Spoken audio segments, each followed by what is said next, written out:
the nation will gather around him, not only the southeast. And in that day, a southeasterner watching via the satellite or the internet, not one of you will live an ordinary life in your generation. Your appetite will change. Your desires will change. It will no longer be business as usual.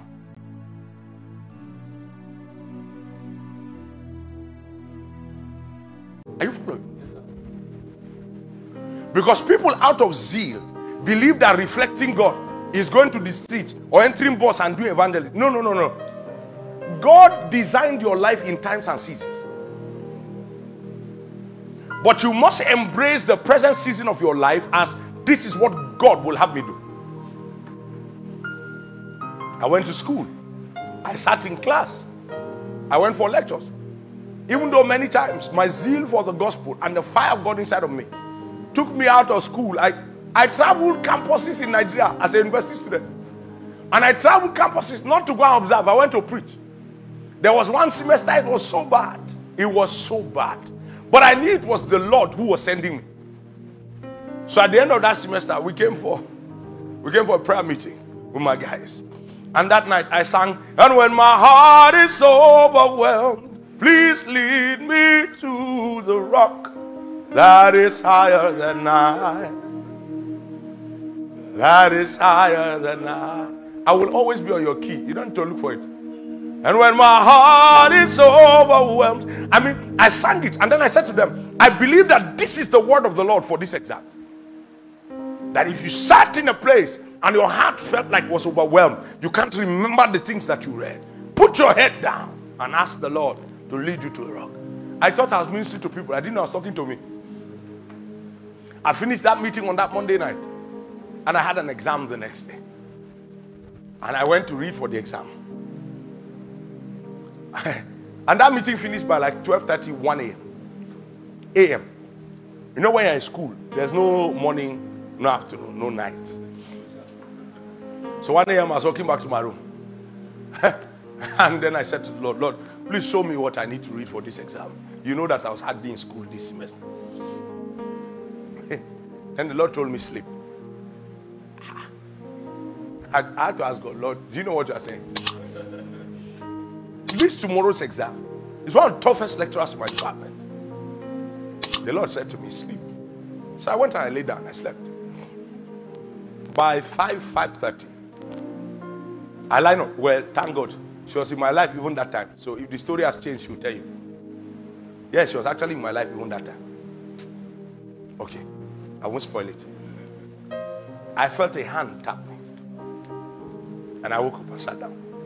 And the Lord said to me clearly, read the continuous assessment questions. I told the Lord, this man glories in telling us that for 15 years of lecturing, he has never repeated the question twice. It's his glorying in class. Lord, you cannot walk into my room and tell me to read his continuous assessment questions. If you had even said read his questions from 10 years ago, it makes sense. Then I said, well, you are the Lord. I am not. Moreover, right now, I'm helpless. I'm stranded. So let me obey so that if I fail, we fail together. Chase your name. So I obeyed him. Took the two continuous assessment questions. And I read them.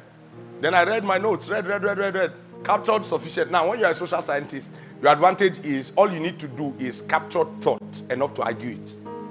And get 2 or 3 theories that you will need to support your argument. That's all you need as a social scientist. I don't know what you're doing in class. Calculator is X times Y. X, I don't know what you're doing in class. So I sit down I sit down, catch up all my theories for the 2 questions, and it was time for the exam. It was so time for the exam, I didn't bath that morning. You didn't get that part. I just got up, brushed my teeth, and ran to class. And when I entered, I sat down, they brought the papers, I laid my hands on my papers like I always, that's always my custom. Lay my hands on my papers, and I declare understanding, and I turned the paper upside down. 5 questions, answer 3. Normally, that's always my exam. First 2 questions, the continuous assessment questions. So I answered the questions gallantly. Then I look at the rest of the 3 questions, and they all look like Greek.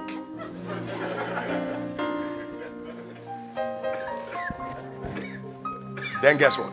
I remember instantly that yesterday night, the Lord spoke by me and told the people that if you are overwhelmed, put your head down and say, lead me to the rock that is higher than I. So I put my head down. And when my heart is so overwhelmed, please lead me to the rock that is higher than I. When I finished praying, Lord, please lead me to the rock that is higher than I. And I'd explained in that meeting that when you stand on a higher pedestal, you see farther and you see better. So I lifted up my head. And then the lecturer of the course walks into the hall. Then he stands by the board and he says, question number 3. Then he begins to answer it. Now, so I'm looking and I'm saying, we're in an exam.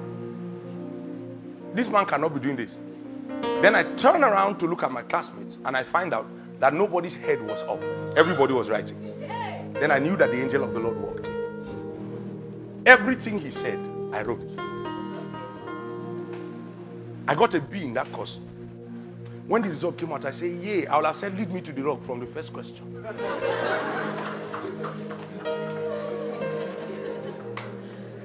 The moment he finished dictating the answer for number 3, he walks out and the vision lifts.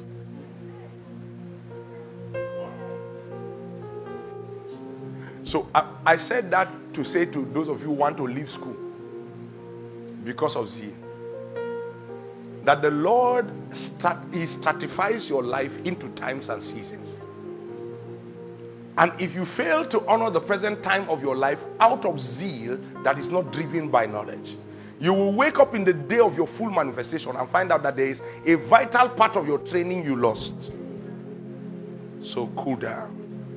Follow God one step at a time. Wear the burden and the passion, but follow God one step at a time. Today, I miss my university days. There are many things I did in the university I cannot do anymore. I mean, I cannot. No matter how hard I try, I cannot do them anymore. Hanging out with guys by 2 a.m. I'm praying way into 5 a.m. in the morning. You do that now, but you do it formally in church settings.